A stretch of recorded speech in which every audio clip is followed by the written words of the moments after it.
El otro día, hablando con unos amigos, salió el tema de los canis. Esos que habitaban en los bancos de los parques, sus motos de 49, gafas de sol y cigarrillos. Y es que los que mandaban en la calle ya no están. Es como si se hubieran evaporado. Y no solo ellos, los heavies, los emos, los skaters. Es que en general todas las tribus urbanas parece que se han esfumado. Y es por eso que he estado tirando un poco del hilo y hoy vengo a contarte dónde se han metido y por qué, aunque no lo parezca, seguimos rodeados de ellos. Rodeados como los habitantes de Bethel, un pueblo que en 1969 se despertó invadido por 500.000 de personas. Todo por culpa de un megaconcierto hippie que duró varios días. Un evento tan multitudinario que la infraestructura del condado se vio seriamente desbordada. Atascos de más de 30 kilómetros, colapso de los sistemas de seguridad, un abandono masivo de vehículos en las carreteras, la ocupación improvisada en propiedades privadas en los mismísimos Estados Unidos. Fue tal la locura que los artistas, la comida y los servicios de urgencias tenían que llegar al lugar en putísimo helicóptero. Y ojo, que esto es solo un ejemplo de las locuras a las que se llegó. Pero centrémonos ya un poco. ¿Qué son realmente las tribus urbanas? Bueno, pues son grupos sociales principalmente compuestos por jóvenes con la intención de ser diferentes al resto de la sociedad. Diferentes creencias, intereses, valores y estética. Se comportan así porque es su forma de combatir un mundo que no les gusta del todo. Pero para verlo claro, vayamos a su nacimiento. Viajemos hasta los años 50. Después del gran golpe psicológico para toda la sociedad que fue ver las atrocidades sucedidas en la Segunda Guerra Mundial, Occidente entró en una increíble etapa de prosperidad. Las ciudades crecían a grandísima velocidad, la clase media empezaba a consolidarse y las fábricas estaban produciendo al máximo nuevos y alucinantes productos. Y es que imagínate por un segundo lo que significa para la sociedad la llegada de las neveras, de los coches y de las televisiones.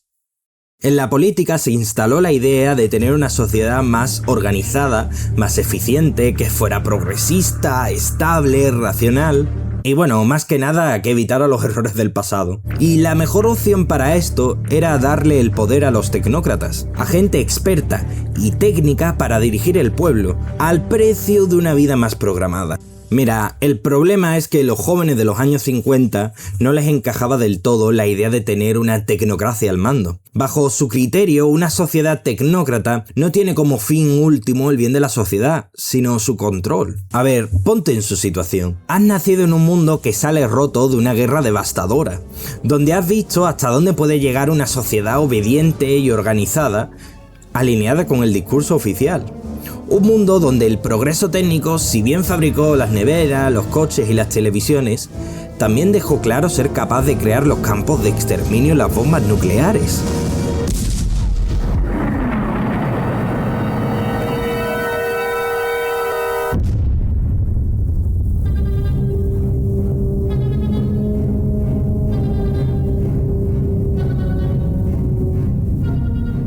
Y por si fuera poco, creces en ciudades cada vez más ordenadas, más eficientes y más previsibles, con una vida guionizada de antemano. Estudia, trabaja, consume, te casas, te compras una casa y ten muchos hijos. Además, la publicidad ya no era exclusiva de los periódicos, ahora estaba en tu salón todo el rato. Y los medios empezaban a usar técnicas de propaganda a lo Goebbels, así que todo el día se escuchaban mensajes positivos sobre la sociedad. Y sí, todo parecía funcionar bien. Pero todo también se sentía frío, uniforme y sin alma. Y con estas sensaciones, los jóvenes no veían que encajar en la sociedad fuera algo positivo. Para muchos jóvenes, huir de ese modelo típico de vida no era tanto un acto de rebeldía, sino su forma de expresar que no eran iguales al resto. ¿Te suena esto? Tantos años y seguimos con las mismas ideas, ¿eh? En fin, sigamos. Este movimiento social tomó forma por primera vez con los conocidos como Teddy Boys, la primera tribu urbana. Los Teddy Boys eran los jóvenes de clase obrera de la Londres de mediados de los 50, amantes del rock and roll estadounidense, con un estilo llamativo. Los Teds, que era el nombre que le puso la policía, simplemente buscaban una forma de escapar de la monotonía de trabajar en una fábrica. Esta identidad les daba la fantasía de estar relacionados con lo moderno, con lo yankee. Esta tribu comenzó a tener problemas con el resto de la sociedad, principalmente por el trato que le daban a otros colectivos. Eran abiertamente xenófobos, machistas y reaccionaban ante cualquier cosita que les molestara con violencia. Su comportamiento corrió como la pólvora en la prensa del momento y muchos padres lo tacharon como un síntoma del declive nacional de Inglaterra. Y como dice el sociólogo Dick Hedbich en Subculture: The Meaning of the Style, estas son las personas que la sociedad aupa a la fama para mostrar qué es lo que no se debe tolerar. Joder, bastante intenso nuestro colega el Dick, ¿eh? Pero bueno, por ahora quédate con esto. Si una tribu se vuelve noticia, empiezan los problemas. Pasando ya a los años 60, aparecen nuevas tribus por todo el panorama internacional. Los rockers y los mods por las ciudades, hippies en la cultura antibelicista y ya a finales de la década incluso los primeros skinheads. Poco a poco, estas identidades dejan de parecer una rareza y pasan a formar parte del paisaje juvenil. Los medios como el cine, la prensa y la radio las miran con una mezcla de curiosidad y alarma. Aunque todavía no las aceptan del todo, ya no pueden negarle la existencia. Did you ever have a chance, John, to just get away on your own without anybody recognizing you? We borrowed a couple of millionaires' houses, you know. What else? En el verano del 69 llega un golpe de realidad para la sociedad. Comienza el Woodstock. Como vimos al inicio del vídeo, cerca de 500.000 de personas se juntaron en mitad de una granja perdida de Estados Unidos. Su principal objetivo era disfrutar de la música, vivir en comunidad y defender su propia idea de libertad. El Woodstock puso al límite los servicios públicos e infraestructura. Ese día se vio claro algo. Las tribus urbanas ya no eran una minoría oculta. A partir de aquí el juego cambia. Ya no son una rareza juvenil, son un fenómeno social imposible de ignorar, y el sistema las pone bajo lupa. La sexualidad inapropiada era descarada, el olor a marihuana predominaba en todo el edificio. El Woodstock fue un éxito, pero también una advertencia sobre lo que pasa cuando una marea de gente se vuelve inmanejable. Una advertencia que no escucharon los mismísimos Rolling Stones. Los Rollins venían de una gira increíble por Estados Unidos. El único problema que tuvieron fueron las continuas críticas por los precios de sus entradas. Así que, como acto de redención, anuncian una locura: un concierto gratuito en Altamont, California. Para el 6 de diciembre de 1969, tan solo unos 4 meses después del Woodstock, el anuncio vuela entre los rockeros. Y lo que debía de ser una fiesta se convirtió en caos. Mala organización, seguridad inexistente y un ambiente que se calentó hasta romperse. Hubo incluso un asesinato en plena actuación de los propios Rolling Stones. Everybody just cool out. Will you cool out, everybody? Ya entrando en la década de los 70s, se pueden ver las consecuencias de lo sucedido tras el Altamont. Unos cambios que afectan a las tribus urbanas de arriba a abajo. La sociedad y los políticos empiezan a exigir el cumplimiento de infinidad de normativas, y se desató un periodo que podemos llamar la guerra de los permisos. Se comienza a solicitar planes de emergencia, la contratación de seguros, el cumplimiento de muchísimos requisitos y por supuesto el pago de tasas. Y es que, en ocasiones, incluso cumpliéndolo todo, nada garantiza que se celebre el evento. La última barrera en muchas ocasiones eran los vecinos que se negaban a tener un evento cerca de sus hogares. Disgusting. We haven't had no sleep since Sunday. It's absolutely disgusting. I'm ashamed of their own country. It's the honest truth.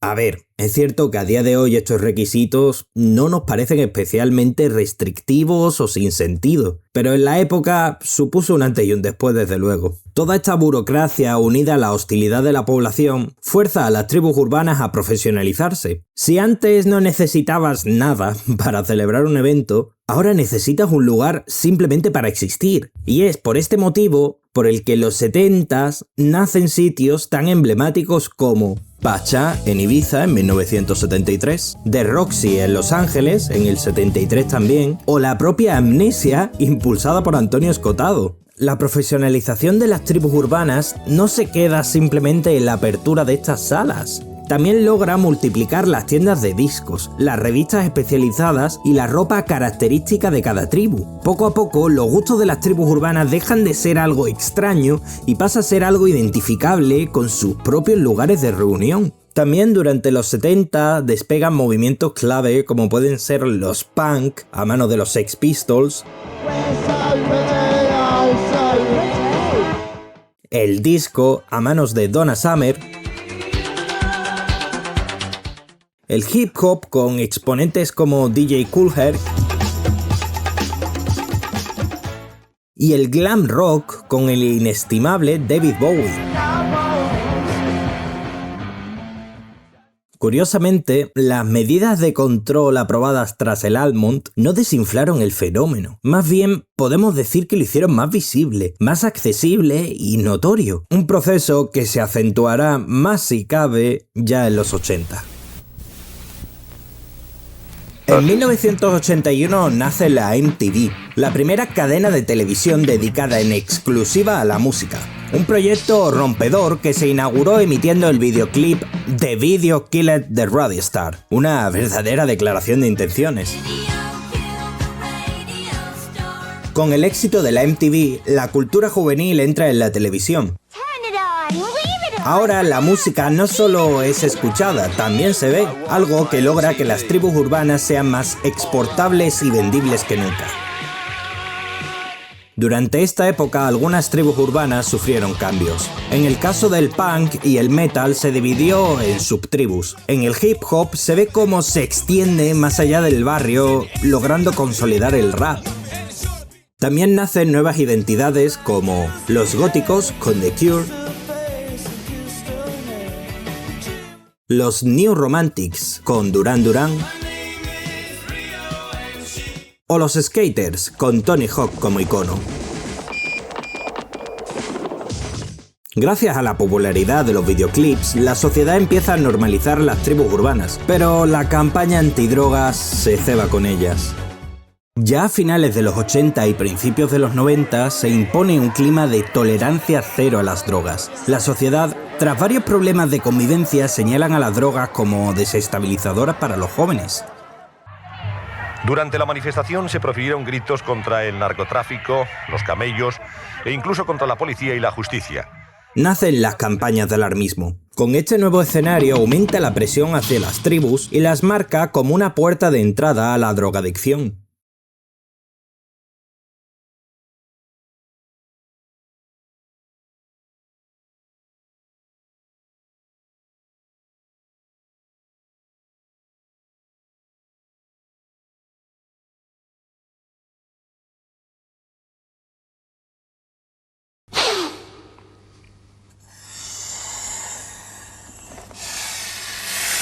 La cocaína va directamente al cerebro y le produce graves daños. Desde el primer momento, desde la primera línea. Ten cerebro, pasa de la coca.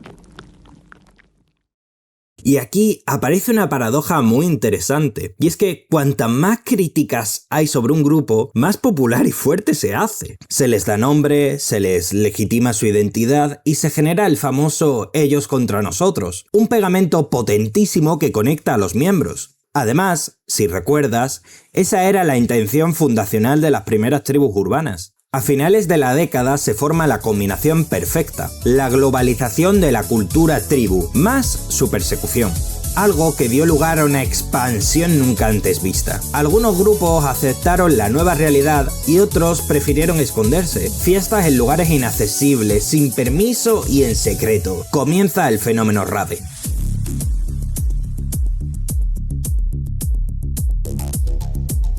Tras el boom de los 80s, algunas tribus comenzaron a separarse, buscando nuevamente la exclusividad. El fenómeno, cada vez más popular que alternativo. Y eso golpea directamente a los cimientos del movimiento social. A las tribus no les quedaba otra que ser más selectivo con sus miembros y esconderse del ojo público si querían seguir manteniendo su esencia. Es en este momento en el que se popularizan las raves. Un movimiento que explota durante esta época.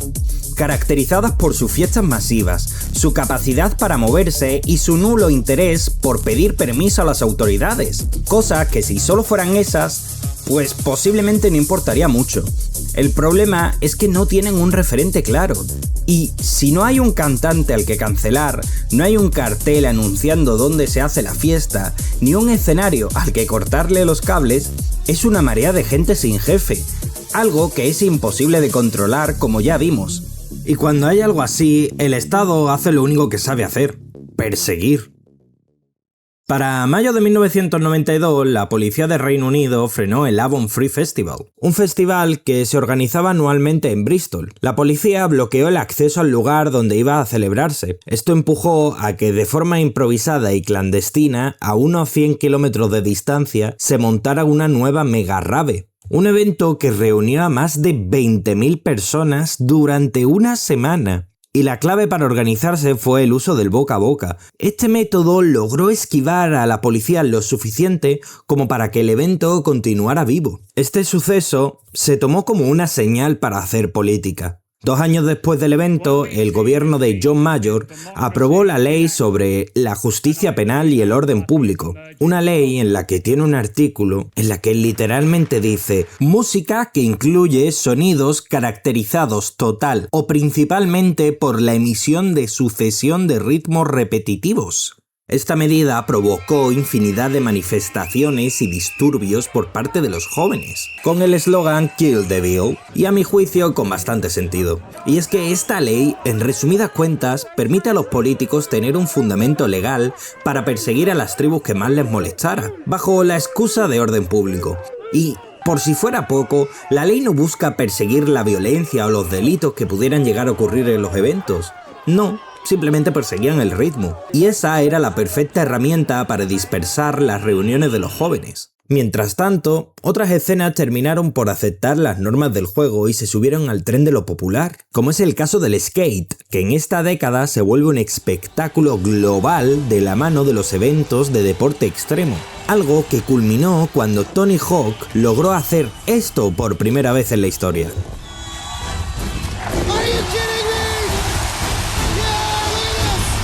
Como vemos, en los 90 se produce una ruptura completa de las tribus urbanas. Algunas se entregan a lo popular y otras se esconden para conservar su esencia, algo que se pondrá a prueba con la llegada de Napster e Internet en los 2000. Llega el mayor cambio desde la MTV, irrumpe Internet. Si bien es cierto que Internet llegó antes de los 2000, en esta década se extiende su accesibilidad. Gracias a Internet nace un nuevo ecosistema que fuerza a las tribus urbanas a reinventarse. Ahora las tribus dejan de ser completamente dependientes de estar en el barrio, la sala o el grupo correcto. Ahora basta con tener conexión para acceder a nuevas personas y contenido. El primer giro digital tuvo lugar con el terremoto de Napster. Napster transforma cómo se compartía la música. Los archivos digitales, al no depender de un formato físico, la escasez de la música se queda en el pasado. Nace la posibilidad de compartir cualquier tipo de música donde y cuando sea, desafiando a las discográficas y a la ley. You don't have enough respect for the fact that I believe this way and that I have a right to challenge it and try and write it for what's right for me. I don't want you as a fan. La tribu ya no se alimenta en exclusiva de lo que llega a su ciudad, sino de lo que puede encontrar en cualquier parte de la web. Poco más tarde llega MySpace, un portal online que permite crear perfiles completamente personalizables al gusto de cada usuario. Eso permite a los jóvenes expresar su estilo y gustos, y le da a las tribus la posibilidad de conectarse a escala global. Las tribus dejan de vivir en secreto, se comparten fotos, estética, música, frases, referencias. Ahora la identidad se exhibe en internet. En general, durante esta década todas las tribus emigraron al ciberespacio de forma exitosa. Sin embargo, durante el proceso, sus símbolos de resistencia e identidad se convierten en mercancías. Sudaderas, camisetas, gorras, collares, calzoncillos... Todo pasó a estar disponible para comprar en portales web como Hot Topic. Lo que antes era una señal de pertenencia, ahora forma parte de la moda. Durante estos años, las tribus clásicas se transforman. El punk, el metal y el hip hop se expanden muchísimo a costa de fragmentarse. Los góticos pasan a ser más un estilo que otra cosa. Y la cultura rave se divide en dos grupos. Una parte que cae en manos de la industria y sus festivales, y la otra que se mantiene el underground como a sus inicios. Y por supuesto, también nacen nuevas identidades ya dentro de internet. Aparecen los scene kids, los emos, y el fenómeno de los otakus y gamers explota y pasa de ser un nicho aislado a ser parte de la comunidad global. Y ya a finales de la década empiezan a asomarse el fenómeno hipster, un grupo que curiosamente ya no gira en torno a la música en sí, gira sobre la motivación de sentirse diferentes. Como ves, poco a poco la esencia de las tribus se diluye más y más. Ante la revolución que supone Internet, los gobiernos no se quedaron con los brazos cruzados y tomaron medidas para controlarlo.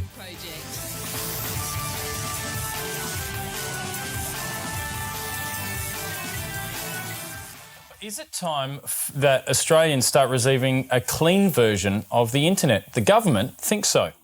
Senator Stephen Conroy hopes to introduce legislation that will see Australia's first mandatory internet filter.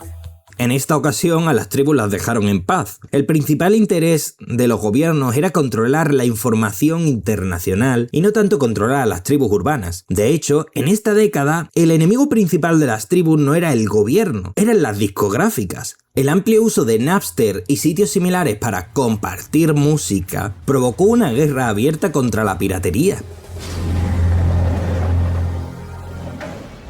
Una etapa que encaja perfectamente con la idea del sociólogo y filósofo Bauman sobre la modernidad líquida. Identidades más rápidas, más cambiantes y menos sólidas. Los jóvenes se conectan ahora a foros y blogs para compartir sus gustos musicales. Pero Internet seguía estando dentro de casa y no en la calle. La tribu, digamos que vivía a dos velocidades. En la online se multiplicaba y se expandía, mientras que la offline aún se mantenía en esos espacios físicos. Algo que cambiará completamente cuando en la década de 2010 el Internet se muda al bolsillo y las tribus te vengan impuestas por los algoritmos.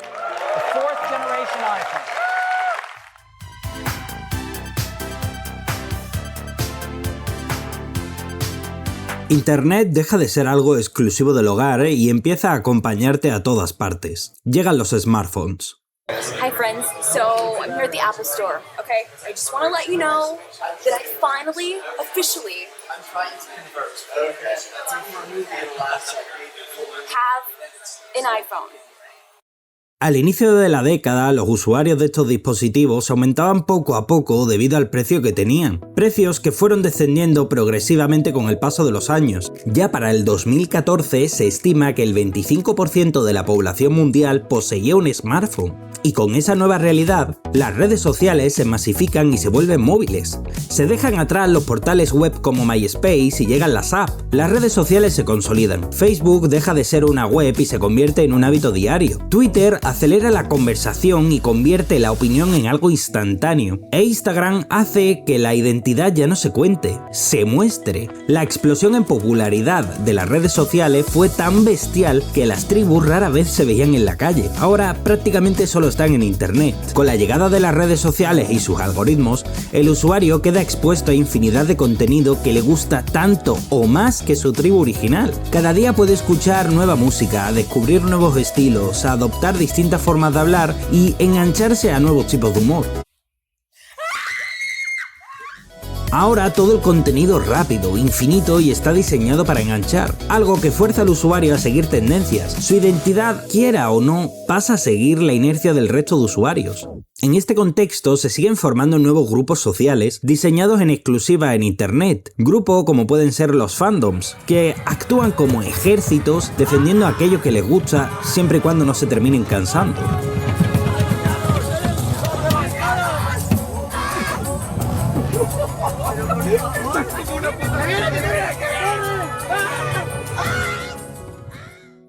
Los nuevos grupos ya no se reconocen en la calle por su peinado, por la música que escuchan o por sus valores como antiguamente. Ahora se reconocen principalmente por su lenguaje, sus referencias y muletillas, de forma que para identificar la tribu de alguien necesitas escuchar más bien cómo habla y de qué se ríe. Si bien es cierto que algunas tribus viejas aún perduran, lo hacen porque se han convertido en un producto cultural más. El ser alternativo se vuelve viral y lo raro se convierte en una herramienta para destacar. De esta forma, quien logre volverse más extravagante o distinto en sus gustos es más especial para la masa. Así que ahora las tribus utilizan las redes directamente por la recompensa inmediata que supone atención, validación, números y dinero. Con toda esta revolución digital, los gobiernos también cambian su forma de actuar. Si en los 90 perseguían las raves, ahora vigilan la información. Ya no importan tus gustos, la música, lo que vistes o tu estética. Para ellos, el peligro es la capacidad de comunicación y organización que puedes llegar a tener en estos grupos. Algunos pensarán que lo hacen para controlar los discursos de odio y otros pensarán que es para evitar que la población sea capaz de alzarse para echarlos del poder. En cualquier caso, el control ya no se hace en la calle, se aplica en la red. Todo esto dispara una increíble polarización social. Si antes los grupos sociales se diferenciaban por su estilo y gustos, ahora lo hacen con lo único que queda para diferenciarse del otro, y es la forma de entender el mundo. algo que unido a las cámaras de eco forma esa sensación de nosotros o ellos, y ya no queda como un jueguecillo juvenil, sino como la realidad.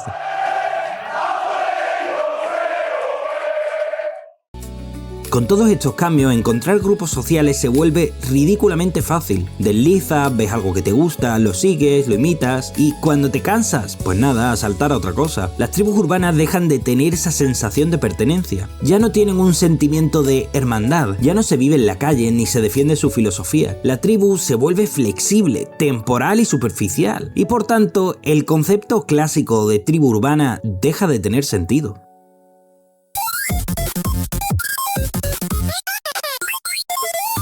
Como hemos visto, la esencia de las tribus urbanas clásicas ha desaparecido. Ahora rara vez la tribu está en la calle, está simplemente en la red. Así que, por lo menos a mi juicio, el término urbano deja de tener sentido. Desde los 50 hasta hoy, lo único que no ha sufrido cambios es la necesidad de tribu, la necesidad de pertenencia. En mi opinión, en lo que queda de esta década de los años 20, veremos cómo las tribus vuelven a mutar, buscando cómo recuperar la esencia de las tribus urbanas clásicas. Me refiero al sentimiento de hermandad, al rechazo al sistema y a la predominancia de una estética clara. Algunas continuarán posicionándose ideológicamente contra lo predominante, sin importar lo que sea. Buscarán un líder para su movimiento como fueron los grandes artistas del pasado, y el líder será aquel que logre colocarse como la persona más extremista del grupo, el que está dispuesto a ir más lejos y el que diga las consignas de una forma más fuerte y más clara. Otros grupos establecerán barreras de acceso y normas estrictas, con la intención de restablecer esa exclusividad que se ha perdido.